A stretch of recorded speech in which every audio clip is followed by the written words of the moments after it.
ادھر اسرائیل، ایران اور لبنان کے درمیان بڑھتی کشیدگی کے باعث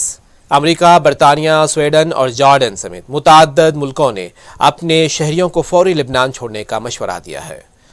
اور ان ایڈوائزریز کی اجرائی کے بعد بیروت ایئرپورٹ پر غیر ملکیوں کا ہجوم نظر آ رہا ہے۔ ایئرپورٹ کے حدود میں ٹریفک جام کا منظر سا دکھ رہا تھا۔ اس سے پہلے لبنان میں امریکی سفارت خانے نے بھی اپنے شہریوں سے ایک بار پھر اپیل کی ہے کہ حالات کے بگڑنے کے پیش نظر لبنان سے نکل جائیں، خواہ اس مقصد کے لیے کوئی بھی ٹکٹ انہیں لینا پڑے۔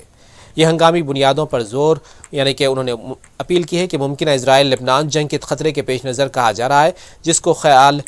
میں رکھتے ہوئے امریکہ نے بھی اپنے اتحادی اسرائیل کے لیے اپنے جنگی اثاثے اور اضافی فوجی خطے میں پہنچانے کا اسرائیل کو یقین دلایا ہے۔